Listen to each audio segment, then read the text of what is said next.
नमस्कार, आप देख रहे हैं हॉट स्टॉक्स। मैं हूं पल्लवी। क्रेडिट पॉलिसी ठीक पहले बाजार में उठापटक देखने को मिली। ग्लोबल संकेतों के चलते इंडियन मार्केट्स की शुरुआत तेजी के साथ रही, लेकिन कारोबारी सत्र के आखिरी घंटे में बाजार पर दबाव देखने को मिला और बाजार दिन के निचले स्तरों के करीब बंद हुआ।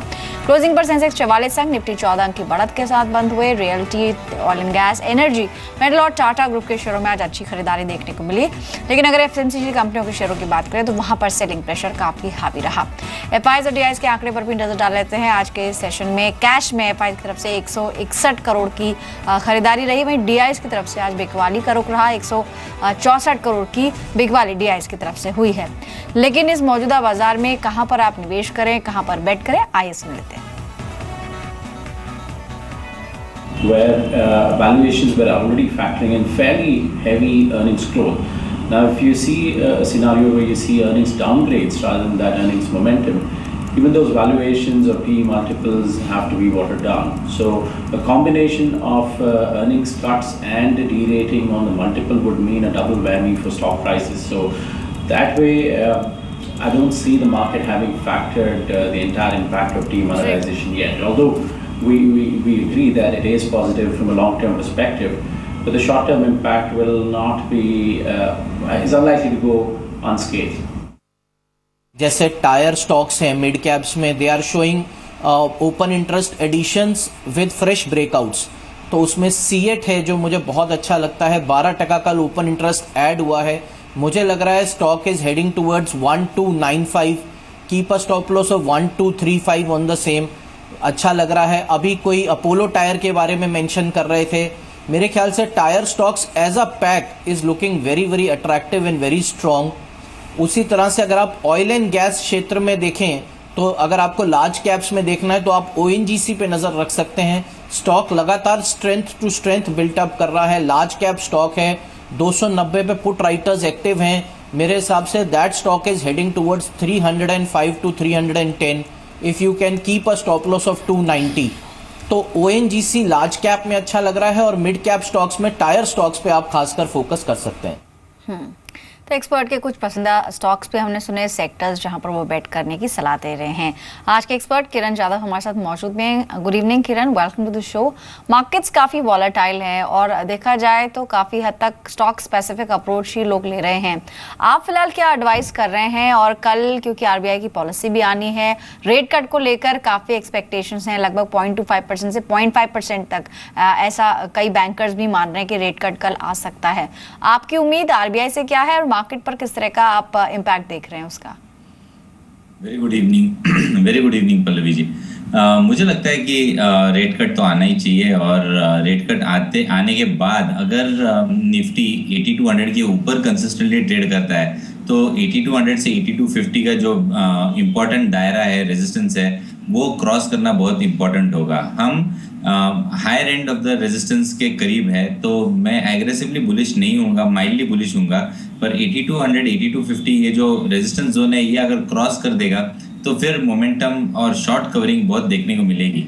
डेरिवेटिव डेटा भी ऐसे ही संकेत दे रहा है कि बेसिकली 8200 8300 के जो कॉल राइटर्स हैं, बहुत भारी आपको इधर ओपन इंटरेस्ट एडिशन देखने को मिली है।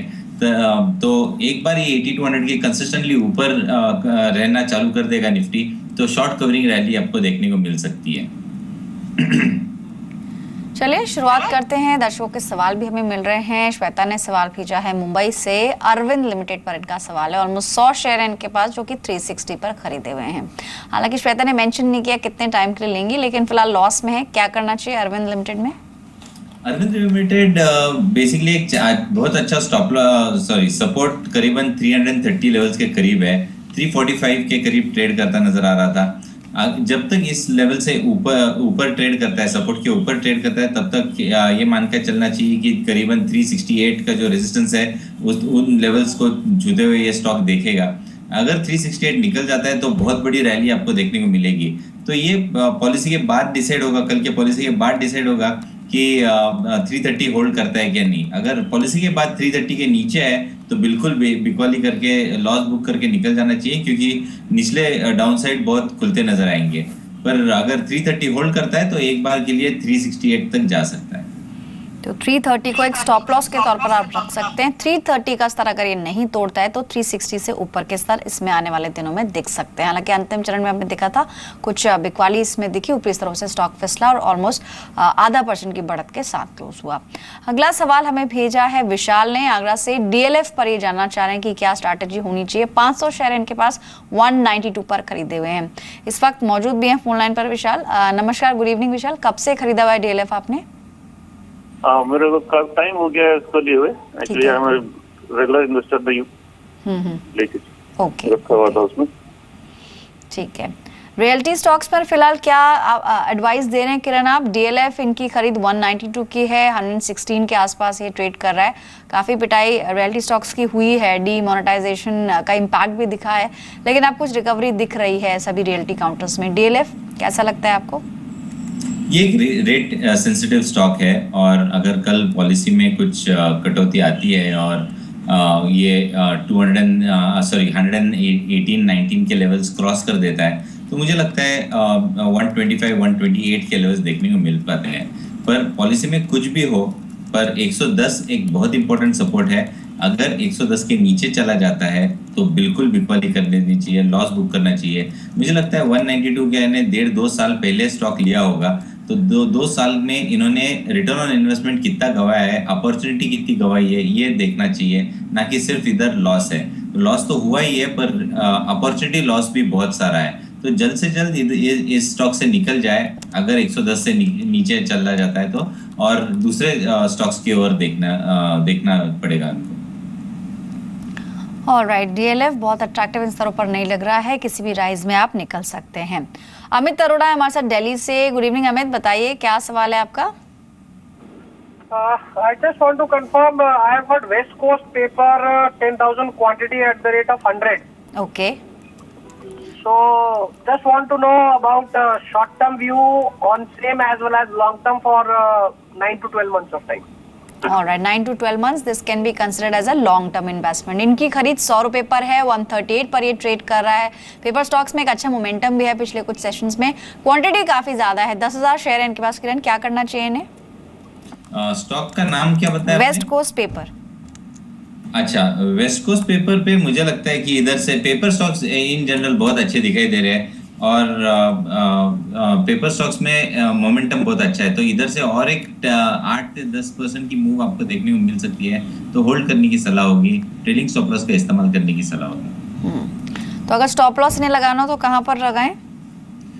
वेस्ट कोस्ट करीबन 138 के करीब ट्रेड कर रहा है, तो स्टॉप लॉस करीबन 132 का लेवल बहुत इंपॉर्टेंट है, उसके नीचे आपका स्टॉप लॉस होना चाहिए। ठीक है, आज के सेशन में 138.45 पर स्टॉक क्लोज हुआ, निचले स्तरों पर ही क्लोजिंग रही क्योंकि अंतिम चरण में यहाँ पर भी थोड़ा प्रेशर ऊपरी स्तरों से दिखा, लेकिन 130 के आसपास एक स्टॉप लॉस आप लगा सकते हैं। फिलहाल बने रहने की ही सलाह आपको दी गई है।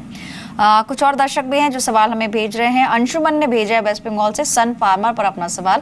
किरण, इनके पास 500 शेयर है जो 770 पर खरीदे हुए हैं, नुकसान हो रहा है, क्या करना चाहिए इनको?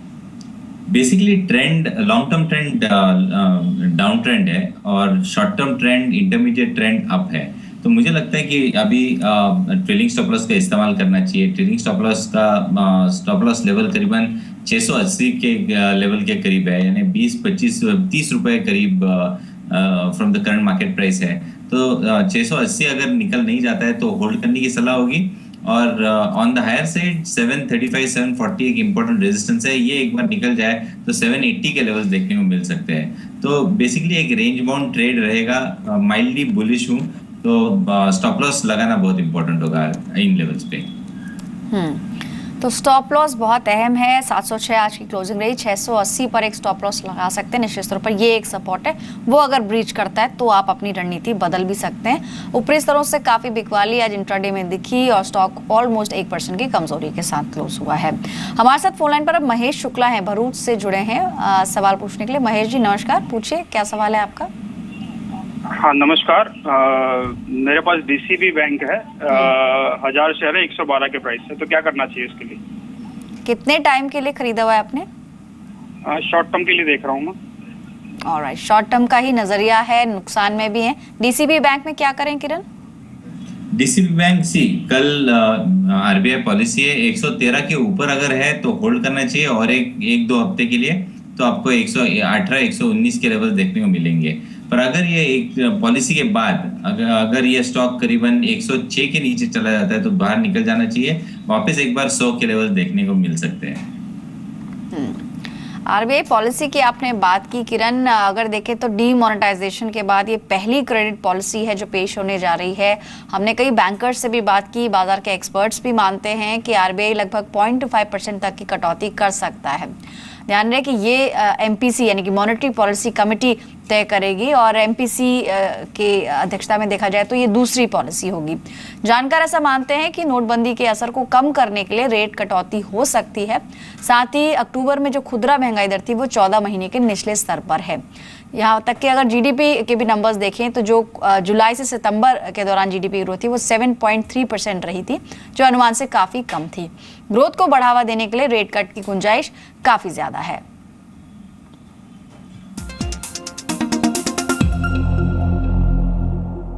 जी, हमारे बैंक एनालिस्ट का मानना है कि 25 basis point reduction repo rate में हो सकती है। ये एक कंसेंसस भी है, तो क्लियरली उतना जो है अभी फ़िलहाल हमें रिडक्शन देखने को मिलेगा, और बाद में जब ये प्रोसेस कंप्लीट हो जाता है तो शायद उसके बाद ज़्यादा हो सकता है। Rest of financial maybe 25 basis point. Because we are dependent on so many things. What Madam Janet Yellen says across the Atlantic, what happens in Euro area, what Japan does. One more rate cut is possible.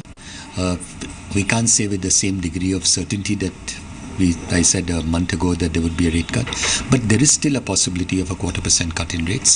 Inflation is under control. I see nothing today which would make me believe that inflation is going to go up. So inflation will continue to remain under check, and that, to my mind, will continue to give RBI the freedom or the ability to cut the rates in the course of time. Inflation की तरफ देखें, चाहे monetary policy rates की तरफ देखें और deposit rates की तरफ देखें, बिल्कुल रेट्स यहाँ से कम होने की संभावना है।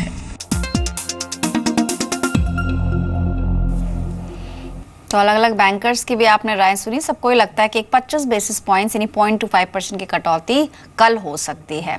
लेकिन इन सभी अनसर्टेनिटीज के बीच में आपको टॉप 20 स्टॉक्स बता दें जो आपके रडार पर होने चाहिए। ये सभी स्टॉक्स इंट्राडे के लिहाज से बताए जा रहे हैं। पहला स्टॉक है एनबीसीसी का। खरीदारी का मौका है। नवंबर में 24,700 करोड़ के ऑर्डर्स कंपनी को मिले, और बीते कई महीनों के मुकाबले सबसे ज्यादा ऑर्डर्स नवंबर में कंपनी के पास आए हैं। आज भी ऑलमोस्ट 3.5% की बढ़त स्टॉक में रही है। कल इंट्राडे के लिए आप इसमें बाय कर सकते हैं। 242 के टारगेट्स के लिए 230 का स्टॉप लॉस मेंटेन करें। वेलिन कम्युनिकेशन अगला शेयर है जहां नजर रख सकते हैं। E1 पीडीएच मल्टीप्लेक्सर प्रोडक्ट को मंजूरी मिल गई है। भारतीय नौसेना से ये मंजूरी कंपनी को मिली है, और इस खबर के चलते ऑलमोस्ट 17% का उछाल आज के सेशन में दिखा है। कल भी ये तेजी रह सकती है, और 100 रुपए यानी 100 रुपीज के टारगेट के लिए खरीदारी करें। 90 का एक छोटा स्टॉप लॉस आप मेंटेन कर सकते हैं।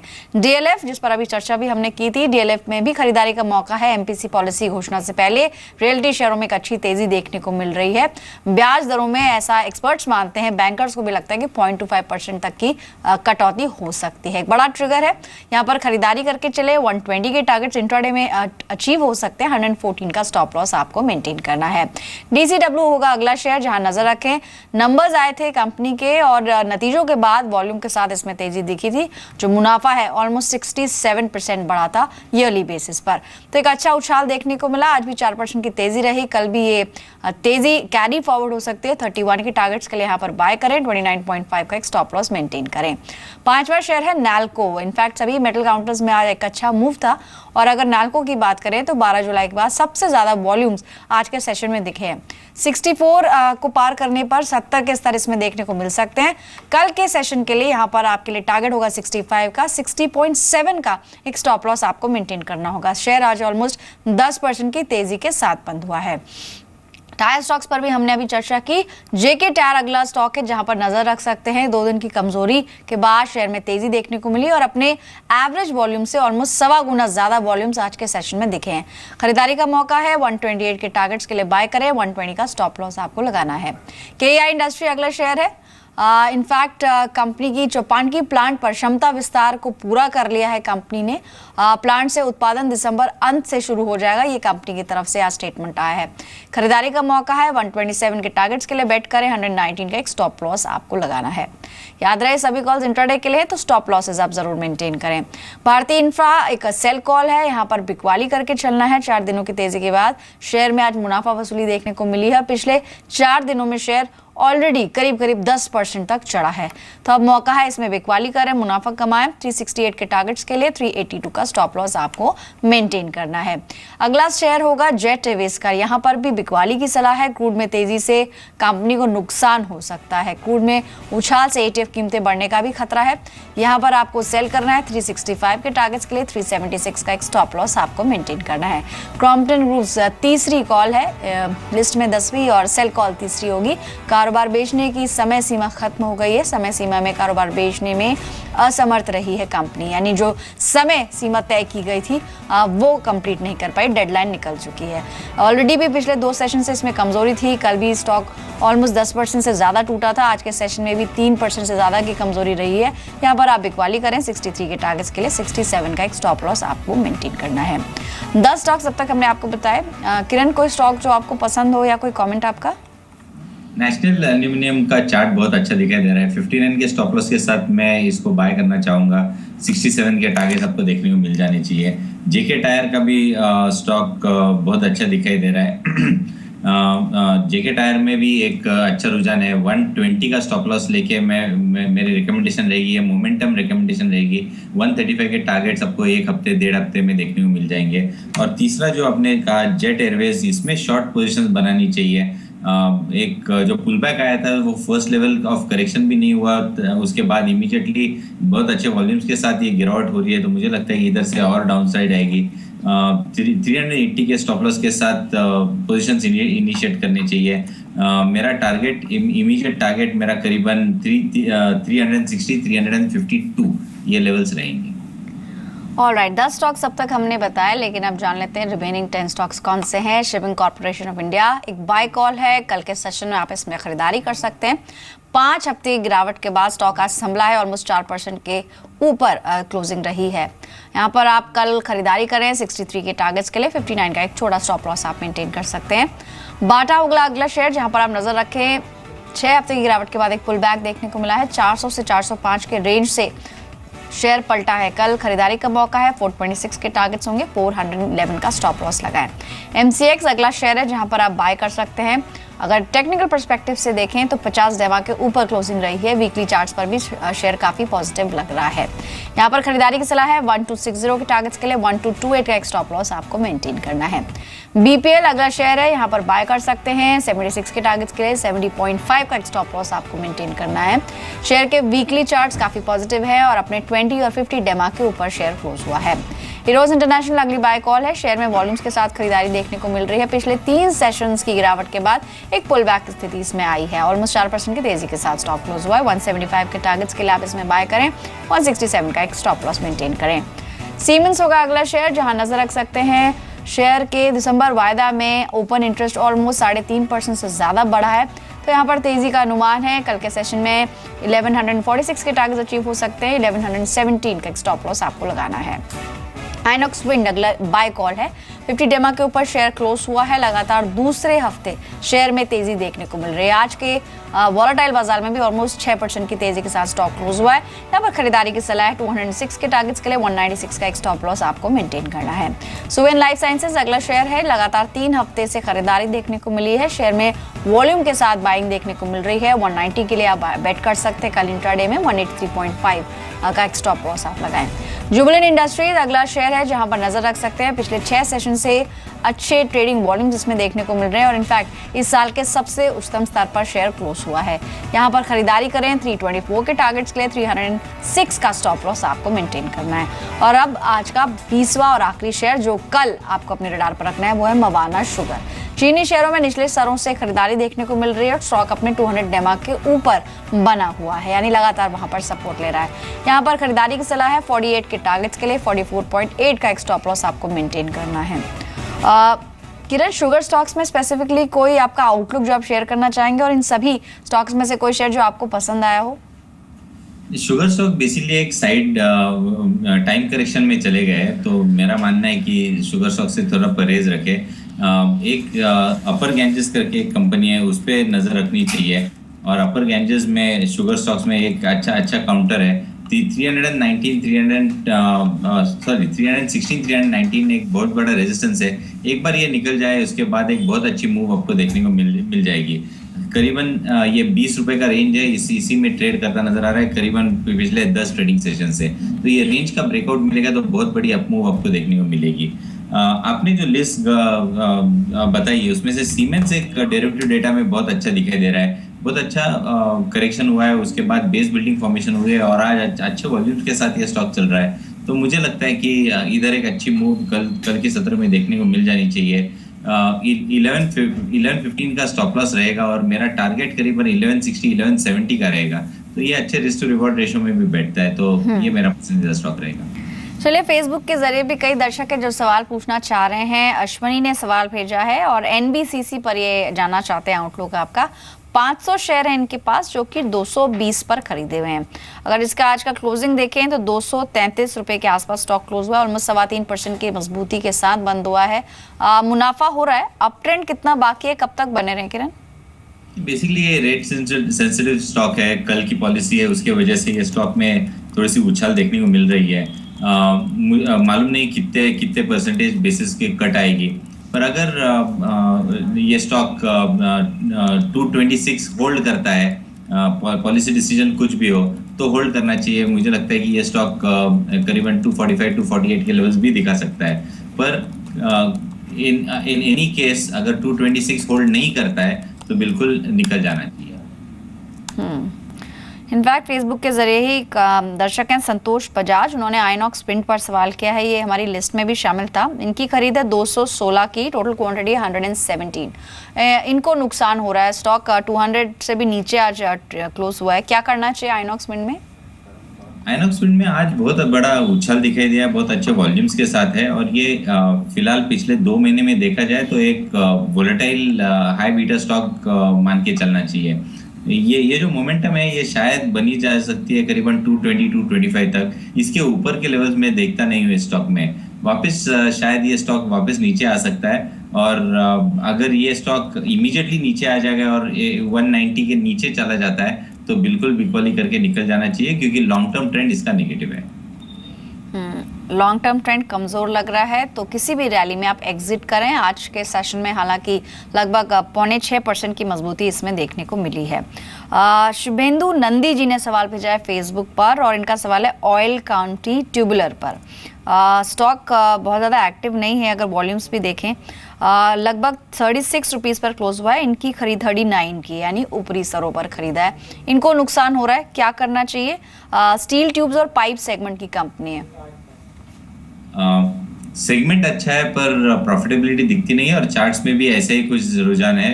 एक पिछले 1.5-2 सालों से ये स्टॉक लैंग्वेज कर रहा है on the lower side 25, on the higher side 40। तो इसके ऊपर जाते हुए मैं नहीं देख रहा हूँ। तो फिलहाल करीबन 36 के लेवल्स है, शायद आपको 37 39 के लेवल्स दिखेंगे। इससे बाहर निकलने की सलाह होगी। तो किसी भी रैली में एग्जिट करें, यही सलाह आपको दी जा रही है। हमें सवाल एसएमएस के जरिए भी मिले हैं। श्रवण का सवाल शामिल कर लेते हैं। इक्विडास पर इनका सवाल है। 900 शेयर्स है इनके पास, 174 पर खरीदे हुए हैं। इक्विडास होल्डिंग्स कैसा लगता है आपको किरण?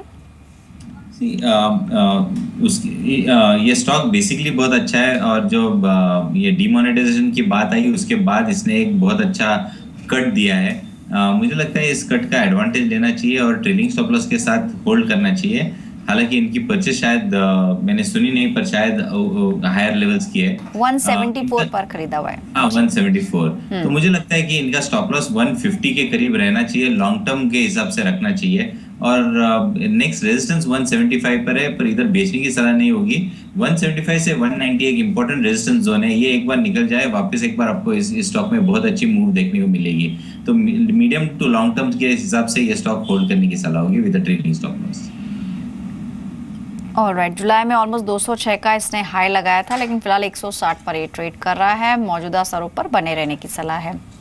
चलिए फिलहाल इतने ही सवाल हम शामिल कर पाएंगे। किरण, शुक्रिया, कीमती समय निकाला आपने और सभी स्टॉक्स पर चर्चा की। कल फिर लौटेंगे हॉट स्टॉक्स में, बताएंगे आपको दिन भर के बाजार का हाल, टॉप 20 स्टॉक्स भी होंगे और साथ ही RBI पॉलिसी का निचोड़ भी आपको बताएंगे। फिलहाल दीजिए इजाजत, नमस्कार।